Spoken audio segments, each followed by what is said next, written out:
the main Chip Washington. It's real talk. Man, it's real talk with your main Chip Washington. When it comes to information, the main got an arsenal. Bring you up to speed with what you need. He's a local and nationwide news feed. Let's talk about it. Dialect to do something about it. Chip got the flow wide open if you got questions about it. Man, it's the show that brings you to your raw. To solve all problems, it starts with real talk. Real talk. It's real talk. It's real talk. It's real talk. It's real talk. It's real talk. It's real talk. It's real talk. It's real talk. It's real talk. It's real talk. It's real talk. It's real talk. It's real talk. It's real talk. It's real talk. Yeah. Welcome to Real Talk with your host, Chip Washington. It's real talk. It's real talk. It's real talk.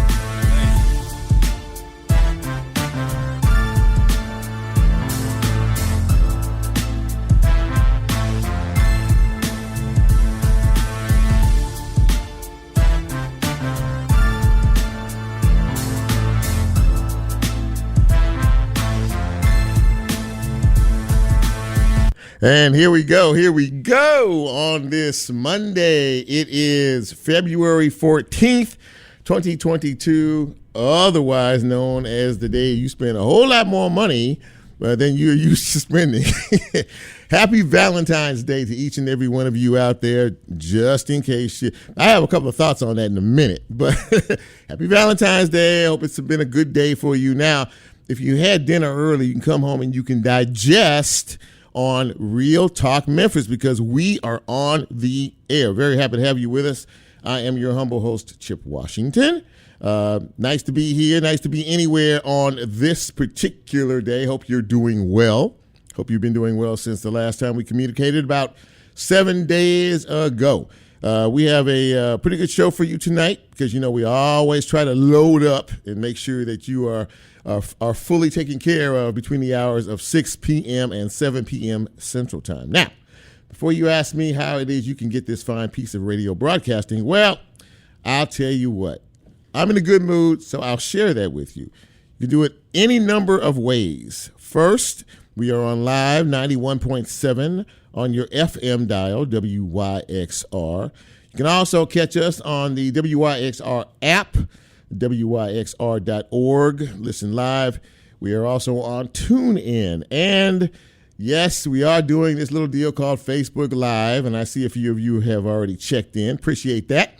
A little bit later on tonight, I'll be uploading the show to YouTube, and as we are a podcast, tomorrow, after they post it, you can pick it up wherever you get your podcast. Now, I need you to do me a favor. I need you to like this show, follow this show, share this show, and subscribe to the show. If you listen to the show on podcast, on your podcast platforms, subscribe to the show. Sometimes I think you guys make me feel like I'm asking you to dig a ditch in 100-degree temperatures. Okay, this is not that hard. Okay, we're trying to grow this thing. So like, follow, share, subscribe. I would humbly appreciate you doing that.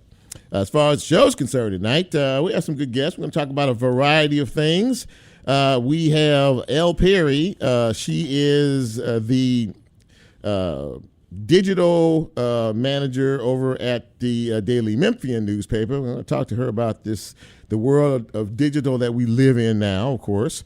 That should be an interesting conversation. We're also going to be talking with someone from the Seeding Success program. And what is it? And what does it do? And how does it benefit the community? We're going to have someone on the show to talk a little bit about that. And coming up in just a couple of minutes, many of you heard, I'm sure, about what happened at the Starbucks over there on Highland and Poplar, where 7 of the workers were fired.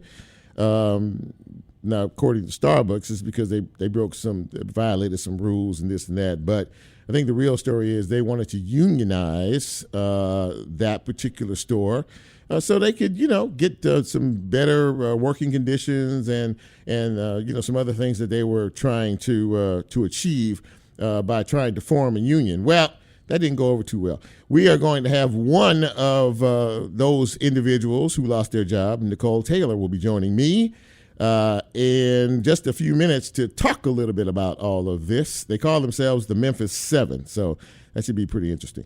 But before we go any farther, February is a big, big birthday month, and today is a huge birthday day. So as we prepare to celebrate you on this day, you know we can't do it unless I say, hit it, Lola. Happy birthday!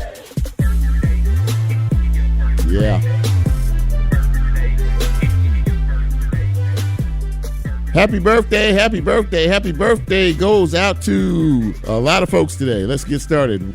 Renette McCargo, happy birthday to you. Turn up a little bit, Lola, the background. There you go. Faith Morris, happy birthday to you. Happy birthday, Vanessa Caswell, Gilbertina Warfield, Wanda Alberson, Litron Bonner, Gary Williams, Anthony Jordan. Happy birthday to Tara Lynn Robinson, to Mr. Jack Purtle. I know Jack Purtle. And happy birthday, sir. I'm glad you're still with us, and I hope you had a great day. Gloria McNeil, happy birthday to you. Derek Apostle Atkins, Tammy Lynn, happy birthday to you. Happy birthday, Dell Williams. Reginald Gaston, I know Mr. Reginald Gaston, happy birthday to you. Latasha Ivy Rice, and two particular birthdays I would get in trouble if I didn't mention. One, my son had a birthday this past Saturday, February 12th. He's actually checking in. He's checking in because he wanted to see if I was going to mention his birthday. But so anyway, happy belated birthday, son. I wished you happy birthday on your birthday, but you know, for purposes of the radio thing, happy birthday to you. And also, last but not least, the favorite aunt of all time, Bobby Jean Walls. Bobby Jean, celebrating a birthday on today, Valentine's Day, February 14th. Bobby Jean actually moved into our house when we had our major surgeries back in November, and she took very good care of us. So love you. I hope you had a wonderful day, and happy birthday to each and every one of you out there. We hope that you will join us next year for another trip around the sun. Thank you, Lola. So we had a couple of notable deaths I wanted to mention before we move forward. Howard Grimes, this is a music station, and I know that many of you are familiar with his work. He was the backbone of Memphis Soul. He was a drummer. He played on some very big hits in this town. He died Saturday. He was 80 years of age. He played for such artists as Al Green, Ann Peebles, and many, many more. And again, they call it the backbone of Memphis Soul. Howard Grimes, dead at the age of 80. And also, we celebrated, the members of Fullview Missionary Baptist Church celebrated a milestone that none of us really want to think too much about. Our beloved pastor, Walter Pegg Sr., died 1 year ago, this past Saturday, February 12th. He was 74 years of age. He died of pancreatic cancer. But he has left a legacy for all of us that will never be forgotten. His physical loss is still affecting many of us, including myself. But his memory and his impact on us will last forever. They had a tribute to him at church yesterday and showed some of his greatest moments, and made us miss him even more. His family was there, of course. His widow and their son Walter Jr. spoke on behalf of the family yesterday. That was very moving. But I would put him in the category of legendary. He's one of those guys in terms of the religious community and preaching that was second to none. And I am sure that I speak for many out there who are listening who may be affiliated with our church in some way that we absolutely still miss him very much. Let's take a look at some news and notes. Of course, COVID numbers are coming down, and we are very happy for that. And as I said before, last week, all the metrics are coming down. The deaths are coming down. The new cases are coming down. And even the pediatric cases are coming down all across the country. A lot of states are loosening or actually ending the restrictions in terms of, any mandates, mask mandates and things like that. Just be careful out there because COVID hadn't disappeared yet. And if you hadn't gotten it and you hadn't gotten your vaccine, you could still get it. And if you get it, it might not be a good thing for you. So I wouldn't be doing what I want to do, which is to remind you of things that you need to be reminded of and getting that vaccination and getting your booster if you have not already gotten one. So I'm going to talk about the Super Bowl and certain elements of it in just a couple of minutes. But I want to talk about this, two things first. MLGW is really literally down to a few hundred people in terms of the restoration effort, which is, 10, 11 days ago now. So they're winding it down. They're getting the most difficult cases, and hopefully, everybody will be back here. Completely everyone will be getting back here either by today or next day or so. The mayor is weighing in, as people do every time we have these major storms. The infrastructure system at MLGW is very, very old, and about 240,000 people lost power, and the storm caused nearly $14 million in damages. Possible solutions, they could be looking at doing some underground wire work, which people have been talking about for a long time. That's going to cost about $6 to $8 billion, and it would be paid for by raising your rates. Don't yell at me. I'm just a messenger. Or by selling MLGW. So stay tuned for that. Okay, so now I want to talk a little bit about Jackson State University. Remember last week I told you that Jackson State just pulled out. They decided that they no longer wanted to be a part of the Southern Heritage Classic. And that was a big uproar behind that. Of course, Fred Jones was talking about litigation and the whole 9 yards. Well, it turns out that a few days later, I think the controversy got to Jackson State, got a little hot. And they decided to come out with a statement saying, we didn't mean to drop the hammer, drop the ball, so quickly. That information was leaked out. Yeah, I'm sure it was. And we were in conversations with Fred Jones about, moving on and doing the whole 9 yards. But I'll get to the end before I finish the rest of this. They are going to resume with the Southern Heritage Classic 2022, I get it right, version is going to happen in September, on September 10th, so you can continue to make your plans for that. One last hurrah, according to Jackson State University. Now, I have been wondering exactly what this is all about, and nobody is really saying what it's about, but there's some information that apparently Coach Prime, as he likes to call himself, Deion Sanders, decided or thought that it wasn't financially beneficial for Jackson State University all of a sudden. If you didn't know, Coach Prime he's got quite the ego. He really does. And now, he got down there and they have some success on the football field. And, of course, he wants to change the dynamics of everything. Fred Jones did not have any prior discussions with Jackson State, it turns out, about all of this. As a matter of fact, he was talking about filing a lawsuit against them for breach of contract, which it would have been. And, of course, TSU got no information at all. They had to find out through social media and hearing people talk about all this.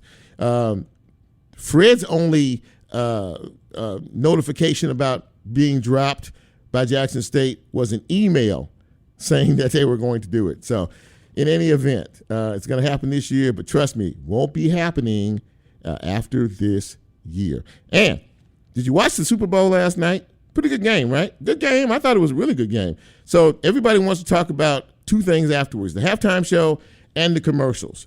Now, I'm going to give you my take on the halftime show. I thought it was one of the best I've seen in quite some time.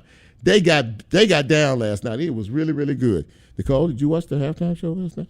Nicole didn't even watch the Nicole didn't even watch the game last night. You just wasn't interested? Is that what it is? I got it. Okay, that's fine. So, anyway, but Lola did, and I did, and a lot of folks did. Hats off to Dr. Dre and them. They got down. Now, for you young cats out there and kittens. You may not have really gotten into it, but I'm gonna tell you something. For us older heads, that was the fire last night. So congratulations, I enjoyed. Nicole, see, Lola, when I use words like that, Lola looks at me like I have three heads. I'm hip sometimes. I can be hip too, some every now and again. And also, I thought the commercials were there was only maybe two or three that I thought were even remotely interesting. So that's my take. You guys can leave a take down here. You watching this show, hit me up. Let me know. Did you like it? Did you not like it? In the meantime, we are going to take our first break. And when we come back, we are going to talk to one of the members, so dubbed the Memphis 7, one of the employees who was fired from Starbucks rather unfairly. We'll talk about it. This is Real Talk Memphis. I am your humble host, Chip. We'll be right back.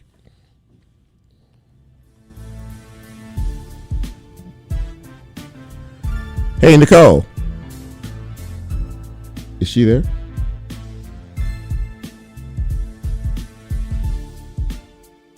If you like Real Talk, here's a way you can get involved. Do you have a show topic idea or suggestion? Want to be considered a guest or have a guest idea? Then send Chip a message on his Real Talk show page and you can be a part of the Real Talk experience. So as he always says, go out and tell somebody. We'll be right back.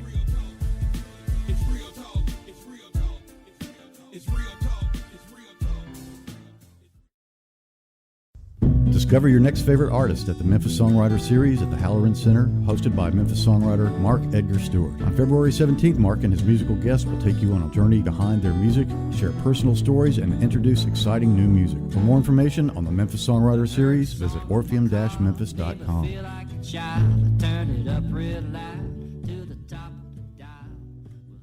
The Brooks is open in Overton Park. Home to Memphis art collection since 1916, the Memphis Brooks Museum of Art holds the largest collection of world art in the region, with more than 10,000 works spanning 5,000 years of art and cultures. Remember, every Wednesday is free and open until 8 p.m. They are a proud sponsor of WYXR. For more information about the museum and their exhibitions, visit brooksmuseum.org. You belong at the Brooks.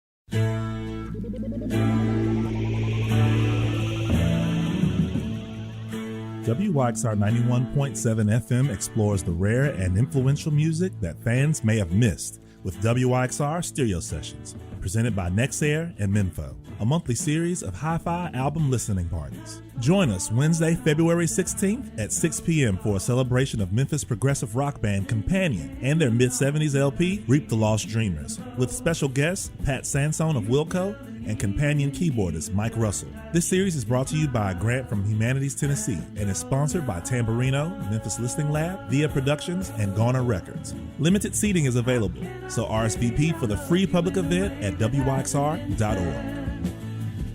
With so many feelings, I will show my love instead.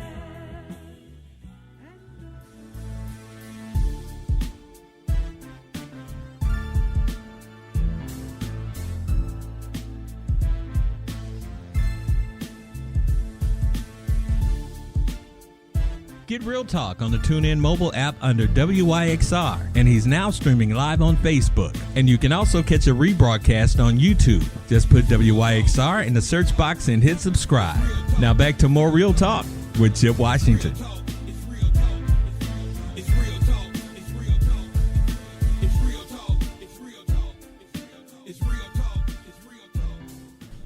And welcome back to Real Talk Memphis on this Monday, February 14th. Very happy to have you with us, and very happy to have my first guest with us tonight.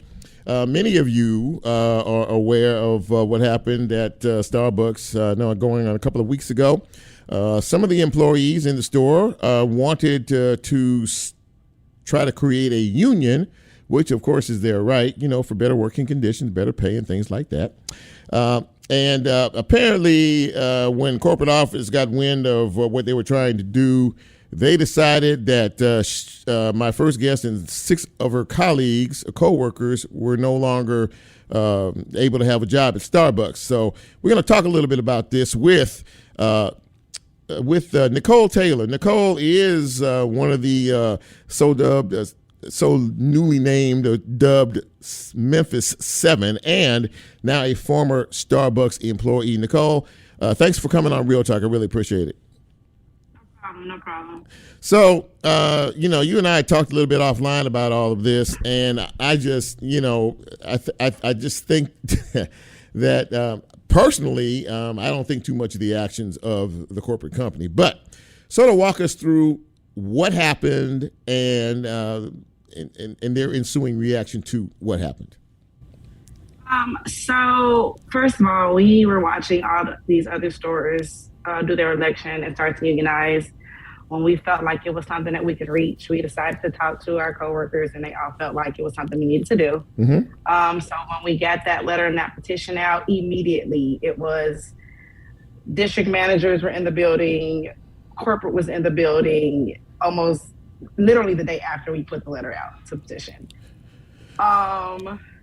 So we talked to media the day afterwards, which, I mean, everything in that building can be seen on camera. So we talked to media the day afterwards. Mm-hmm. We were interviewed and investigated a week later, and almost 3 weeks later, everybody that was seen on that video that talked to media was terminated. So let me ask you, how did they find out that you actually, had even had a conversation with media? How did all that even transpire? So with them watching us after we decided to union, they started watching us very quickly, and that meant going through all type of footage of the store, because they were watching everything we were doing from the moment we said we wanted to petition. So watching our social media, watching the news program itself, and then getting that security footage from the store. How long before before all this happened to you and your fellow former employees, a period of time when you filed for wanting to be a union? What was the time frame there? It was exactly 3 weeks, almost to the date. Okay. So you did it 3 weeks hence, and then 3 weeks later, you all were surprised. So how did they ended up? I mean, how did it end up happening that you all were fired on that day? I mean, how did you get notified? I mean, who notified you about all that? Actually, we were kind of swindled and lied to. The store was closed due to the fact that we didn't have power because of the ice storm. Yeah. We got a phone. Every one of us got a phone call the day before we all were terminated that was like, hey, we've had this huge ice storm. We wanted y'all to come in so we can talk about resources and talk about how we can help y'all if you lost power or lost food or anything. So she was setting up meetings with the entire store. And then we walked in thinking we were talking about resources, and we walked into partner resources and the district manager terminating us. Wow. How many employees total work at that particular store? Now 13, but it was 20 before the 7 of us were let go.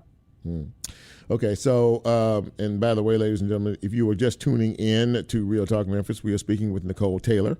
She is one of the former Starbucks employees that was let go by corporate because of their desire to form a union. And Nicole, tell us what conditions or what inspired you and your co-workers to want to file a petition for a union. First and foremost, we feel unsafe. We were working around people who had COVID for 2 and 3 days and told to come back to work. So definitely safety in the matters of COVID-19. The store we work in isn't very safe. There's ways to fall, slip. There's literally right now a machine that leaks water into an outlet. So definitely safety issues. Our benefits suck, for lack of a better word, so for better benefits. Okay. When we felt like we had a benefit issue, they decided to give us free Spotify instead of real benefits. And then our pay, we have no seniority pay. I've been there 2 years as a shift supervisor, and someone who was a shift supervisor for 3 or 4 months was making exactly what I was making or more. So definitely the safety, benefits, and better pay. So there are many companies around the United States that are in unions. Many more who want to form unions. It's not necessarily the most popular thing in the world for the corporate headquarters and things like this. But correct me if I'm wrong, but did not a Starbucks in New York City fight to unionize and got a union? Yes, that was the first story we watched in Buffalo, New York. They fought for it and got that to the goal that they wanted to. Have you guys had any conversation with them about how they did what they did? So many conversations. I'm sorry, say again? I have so many conversations. That's actually who we reached out to first when we decided we wanted to unionize.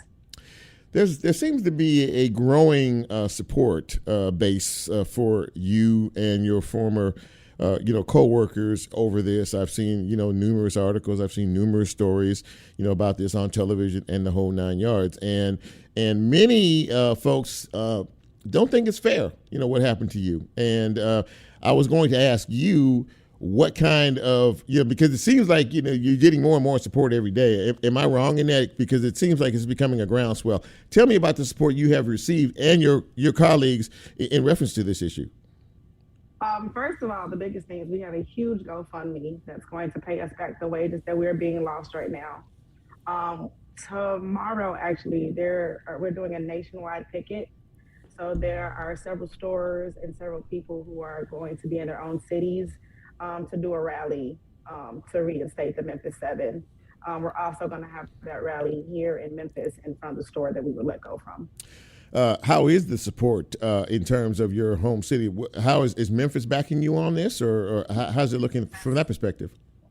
Memphis is completely behind us, from the political standpoint to regulars that would come to the store and just everybody in the community. They've been out there picketing even when we haven't been there. The support has been amazing from the Memphis community. Is there any effort to get together with you all, with management, store management, corporate management, in terms of, has there been any conversations since this has happened in terms of moving in that direction? I'll just say this without saying too much. We will be getting our jobs back. Okay. We have somebody representing the 7 of us, so we will be getting our jobs back. Well, as I told you, I admire folks who, I don't know that there's any law that says you can't fight for your rights, even as employees. So many have quit their jobs, in the past year from COVID and a lot of other things. You all clearly reported to work every day, came to do your jobs to the best of your abilities. We're giving, based on what you were saying, giving reasons that really they had no validity as to why you were fired. So at the end result, do you think that this will lead to a possible unionization of this Starbucks store? I truly believe that. Everybody that's still in that store right now is outraged by us being terminated, and they're still on for voting yes for this union. Well, listen, thank you again for coming on the show and explaining this to us tonight. Folks can form their own opinions, but clearly you guys are in it to win it in terms of the effort that you're putting into it. And we wish you the best of luck. And will you do me a favor? Will you keep me posted on exactly, what's happening with this and what's going on and any progress that you're going to be making? I sure will. I'll let you know every step of the way. Well, thank you so much, Nicole, for coming on the show tonight. We really appreciate it, and the best of luck to you and the other 6 former employees of Starbucks. We wish you nothing but the best. All right, thank you. All right, take good care. Thank you. Well, that's an interesting story. I'd be curious to find out what you all think about that. You guys always have an opinion about these things one way or another out there in radio land. So, if you want to hit me up on Facebook Live and let me know kind of what you think. Really kind of interested in that. Thank you, Nicole, for coming on the show. We're going to take our next break. When we come back, we're going to shift gears and we're going to talk to someone who knows a little bit about journalism. This is Real Talk Memphis. I am your host, Chip, and we're going to take our second break, and we'll be right back.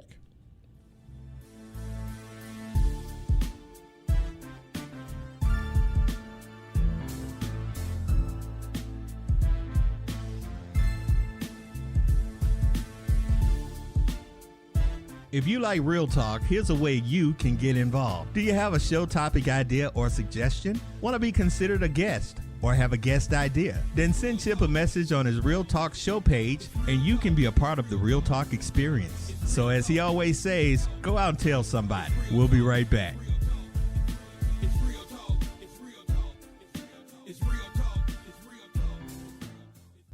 Discover your next favorite artist at the Memphis Songwriter Series at the Halloran Center, hosted by Memphis songwriter Mark Edgar Stewart. On February 17th, Mark and his musical guests will take you on a journey behind their music, share personal stories, and introduce exciting new music. For more information on the Memphis Songwriter Series, visit orpheum-memphis.com.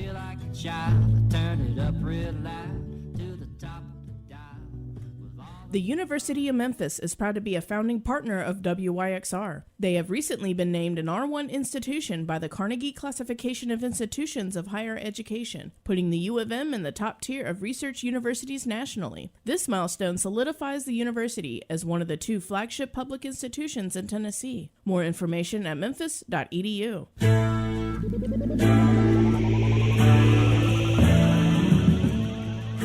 WYXR 91.7 FM explores the rare and influential music that fans may have missed with WYXR Stereo Sessions, presented by Nexair and Memphis, a monthly series of hi-fi album listening parties. Join us Wednesday, February 16th at 6 p.m. for a celebration of Memphis progressive rock band Companion and their mid-70s LP, Reap the Lost Dreamers, with special guests Pat Sansone of Wilco and Companion keyboardist Mike Russell. This series is brought to you by a grant from Humanities Tennessee and is sponsored by Tamburino, Memphis Listening Lab, Via Productions, and Garner Records. Limited seating is available, so RSVP for the free public event at WYXR.org.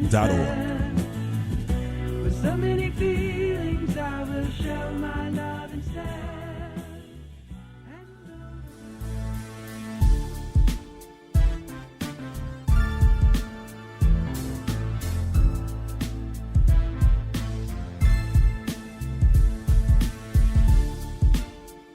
Get Real Talk on the TuneIn mobile app under WYXR, and he's now streaming live on Facebook. And you can also catch a rebroadcast on YouTube. Just put WYXR in the search box and hit subscribe. Now back to more Real Talk with Chip Washington.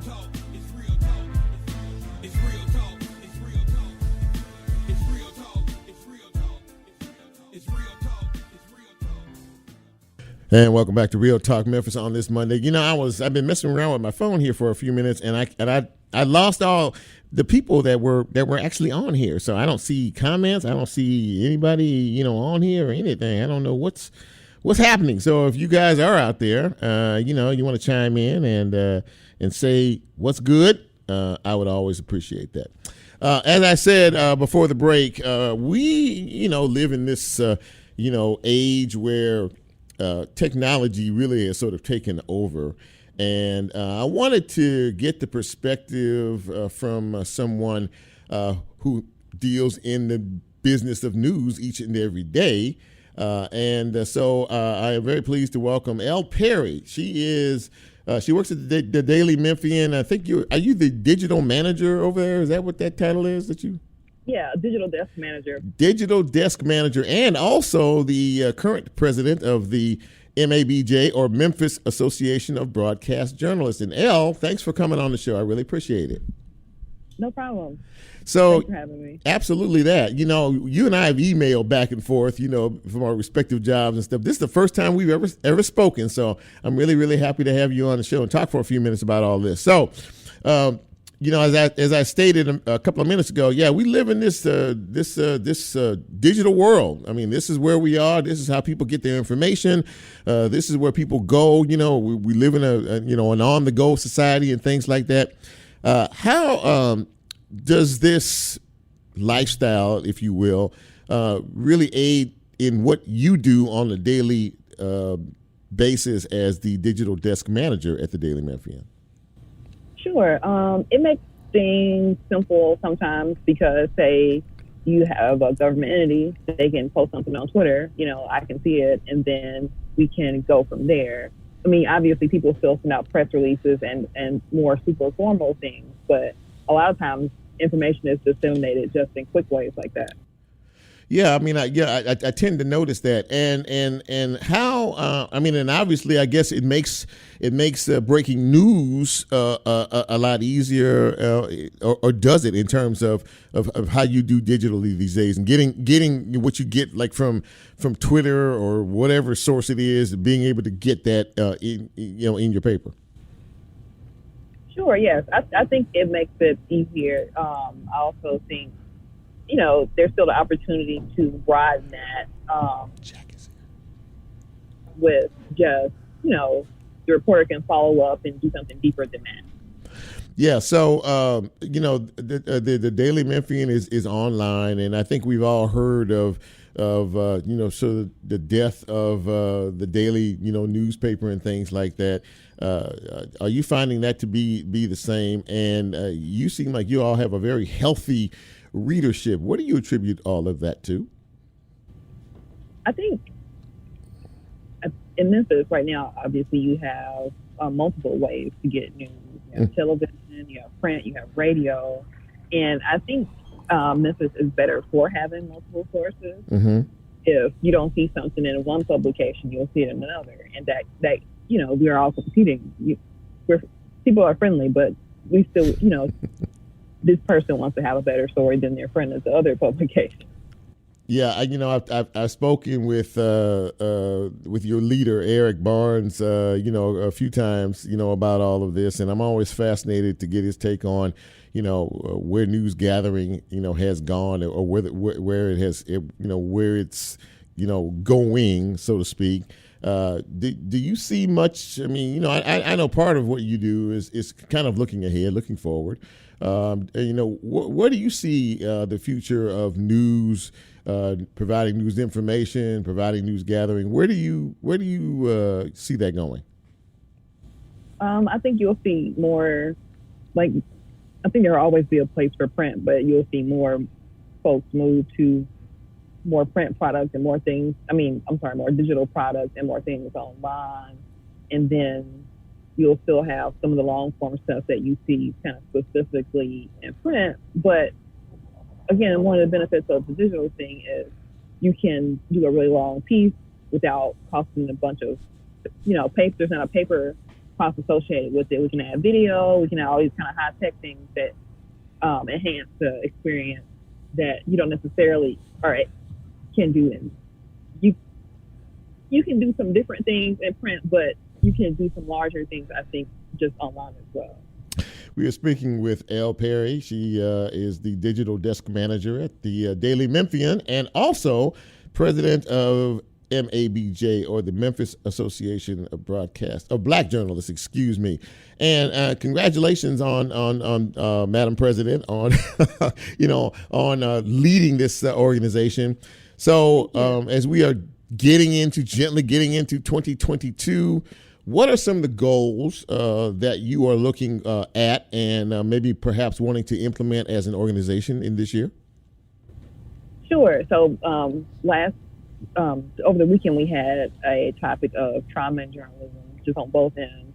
As a journalist, how people are impacted, and how you should go about reporting on sensitive subjects with, the public. So that was really helpful and enlightening, and I think people got a lot out of it and were able to contribute their own experiences. For March, we're planning to do something that we did last year, where we had college students and folks who just generally had resumes and reels that they want to get feedback on, had volunteer folks, who do hiring and recruiting, look at those and give feedback. So that's one of the things we are looking forward to. So, are you planning any events where you have, some of these, professionals, the seasoned professionals, come in and maybe do seminars, workshops, on, what it was and what it takes, to keep up these days and what lies ahead in the future. But, sort of a perspective, from the older veteran news type folks, versus where we are today. Definitely be interested in something like that. We haven't totally planned out the rest of the year, but we're open to ideas. So that's a great one. We'll put that, in the bucket. Yeah, absolutely that. And I would love to volunteer if that's the case. We'll definitely be in you. So and because organizations like this are important, and I would imagine that there are there various chapters of this type of organization around the country. Can you talk to us about that a little bit?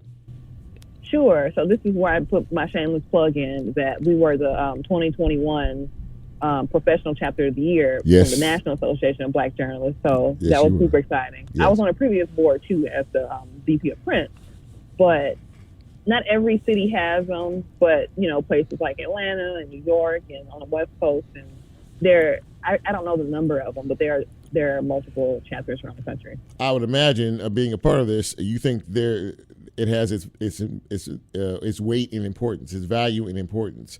Talk about why you think it is important, or maybe you do or don't. I don't know about expanding these chapters nationally so more cities can have more of a say in kind of what goes on locally. Talk a little bit about that.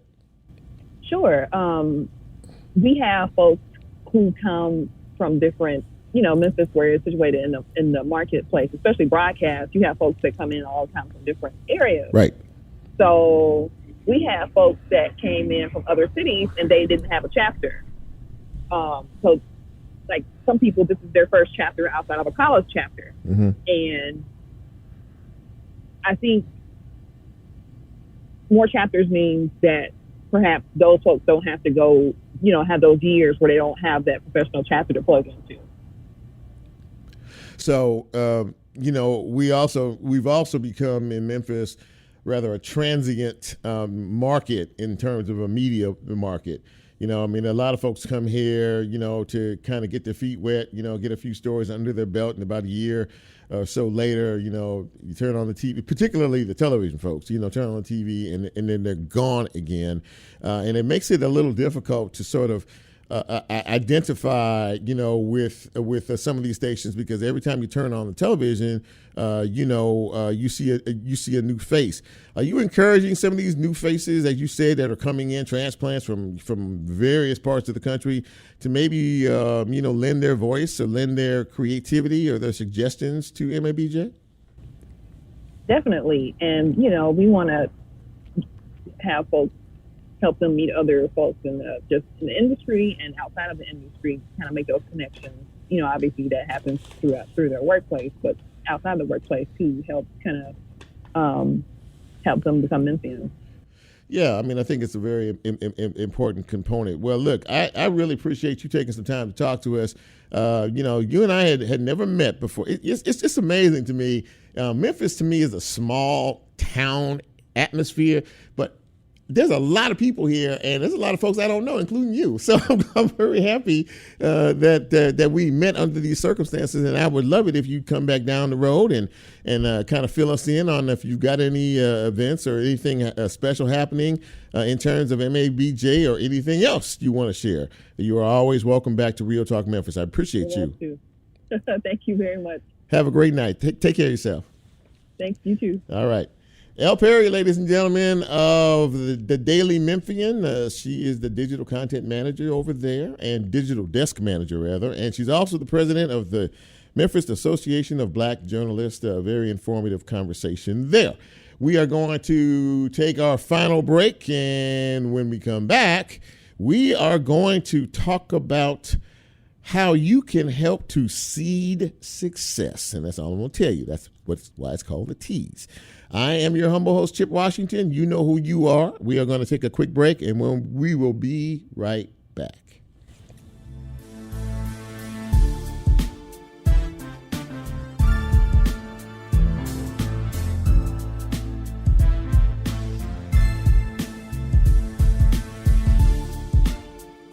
If you like Real Talk, here's a way you can get involved. Do you have a show topic idea or suggestion? Want to be considered a guest or have a guest idea? Then send Chip a message on his Real Talk show page, and you can be a part of the Real Talk experience. So as he always says, go out and tell somebody. We'll be right back.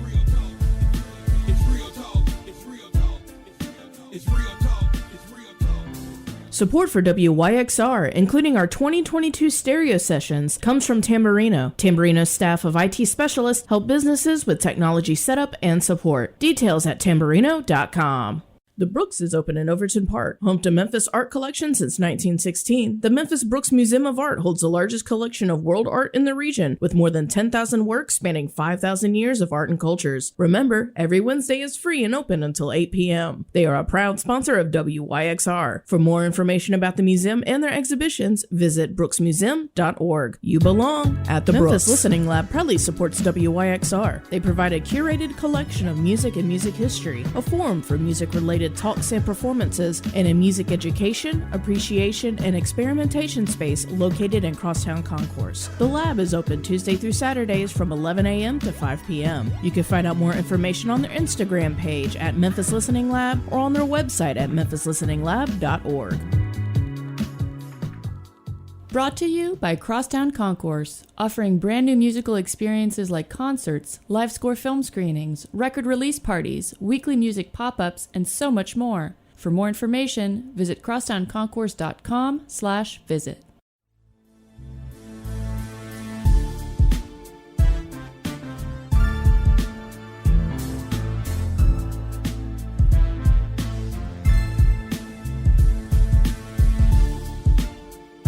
Get Real Talk on the TuneIn mobile app under WYXR, and he's now streaming live on Facebook. And you can also catch a rebroadcast on YouTube. Just put WYXR in the search box and hit subscribe. Now back to more Real Talk with Chip Washington.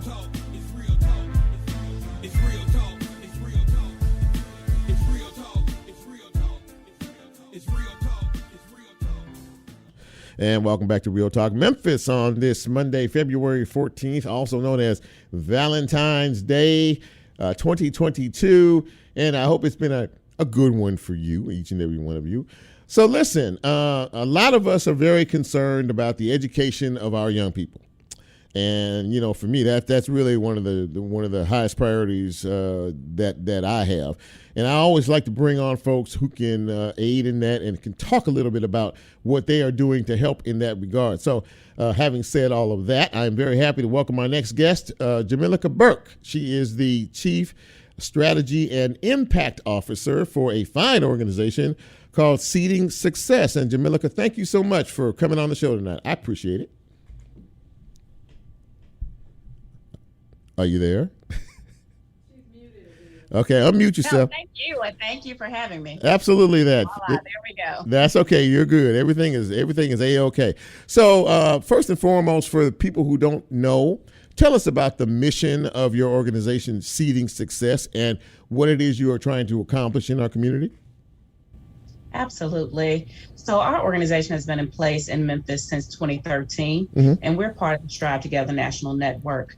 Consider us a backbone organization or a convening entity that really helps to bring collaborators to the table from nonprofits, government, community around challenging some of the systemic challenges and issues our families are facing. So since we began in our inception, we've really worked and focused in education. But when you think about all of the intersecting factors around housing, transportation, health disparities, there was a need to start to branch out and identify what are those additional needs if we really truly want to make a strong path for our families towards strong economic and social mobility. So what is your course correction in that? I mean, so you know what the intangibles are, what the issues are, what the challenges are. So how are you all working to sort of solve those?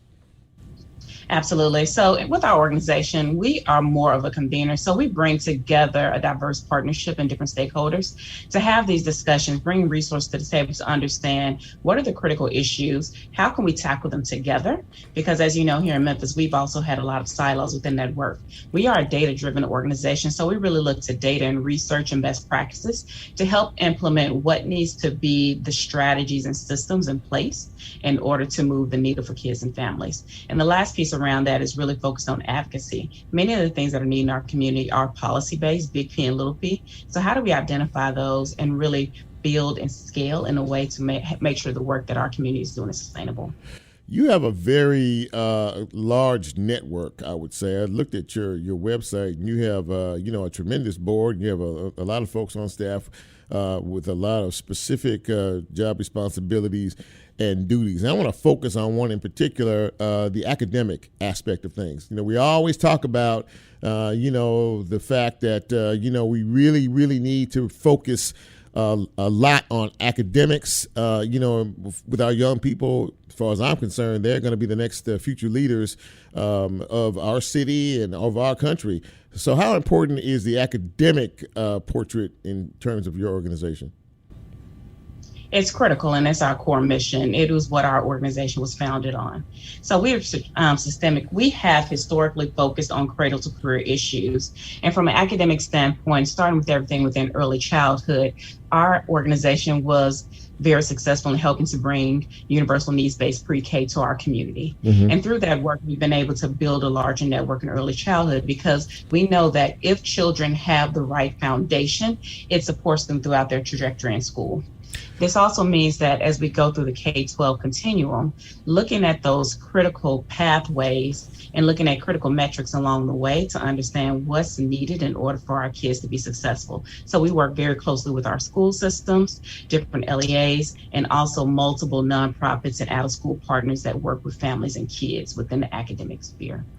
With what you just said in reference to the metrics and things like that, what are you seeing as some of the key components? I do know that many organizations, and I think including yourself, offer tutors and things, for a lot of these young people. And I've always been a fan of programs that have young people teaching younger people, or at least mentoring or helping or supporting and things like that. Is that important to what you do with Seeding Success?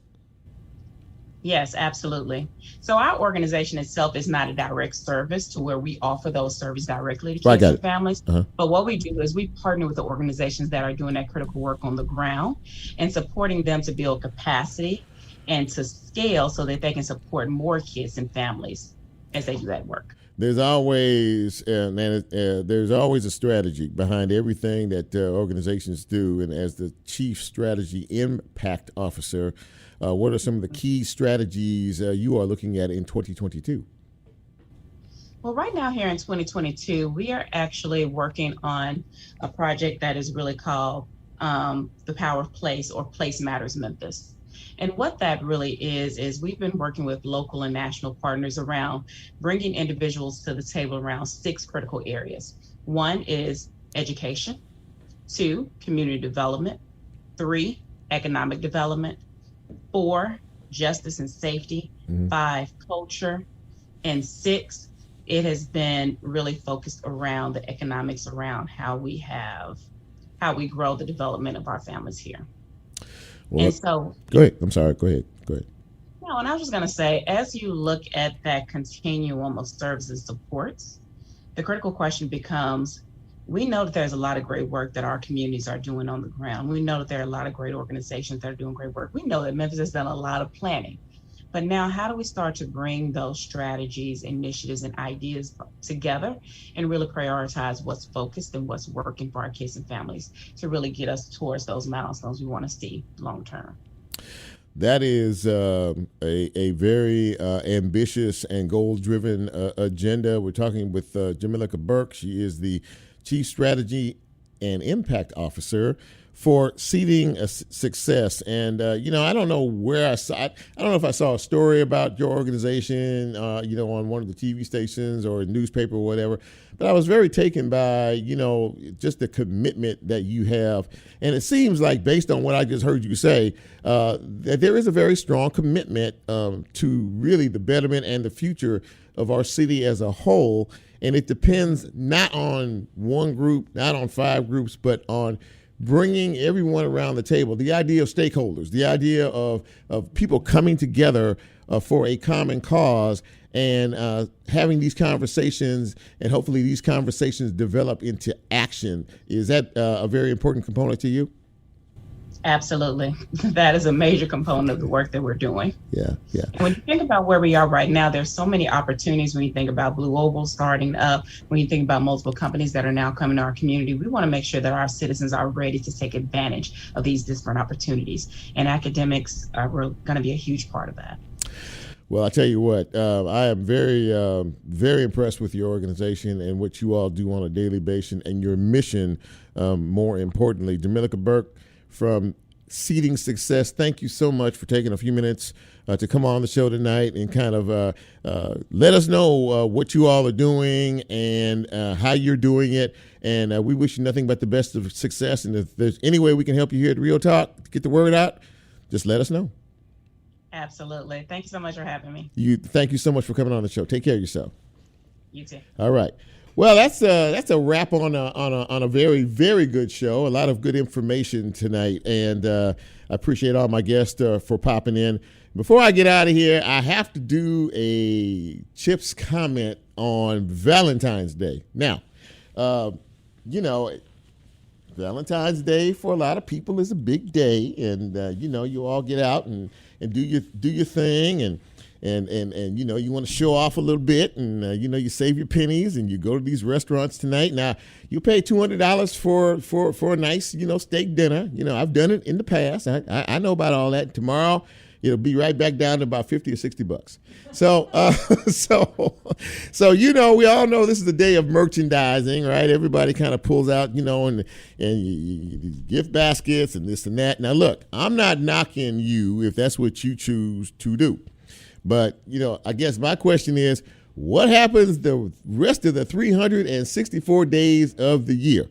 If you are, involved in a relationship of some type, I'm pretty sure that you probably would like to show your affection or your devotion or what have you, every day of the week. For me, if I can't show it every day of the week and twice on Sundays, then, I'm not doing my job. And so, but like I said, I'm gonna let you do you.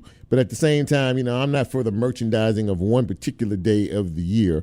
But I'll leave that to others. But I hope that if you have done something nice for your significant other, be it male or female, that they appreciated it and that they enjoyed it. I'm just gonna try to be straight every day of the year. If I can do that, if I can take care of what I need to take care of at home every day of the year, then. And the locks hadn't changed, and I can still get in the house, and then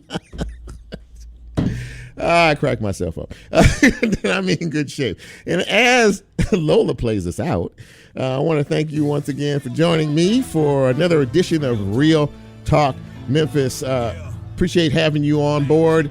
Look, like, support, share, and follow this show, okay?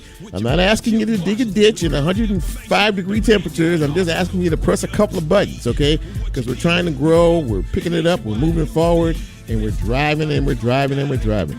And speaking of driving, our one of our driven leaders here, JB, Jared Boyd, just walked in. What's up, man? It's all good, man. So anyway, it looks like Talking Memphis is going to happen your way here in just a couple of minutes. But for all of us here at Real Talk Memphis, we hope you enjoyed the show. Lord says so. We'll be back next week, same time, same station, and we'll try to do it a little bit better. For Lola, for Jack, for Nicole, I'm Chip. Thank you for listening, watching, supporting Real Talk Memphis. I'm Chip, and we're out.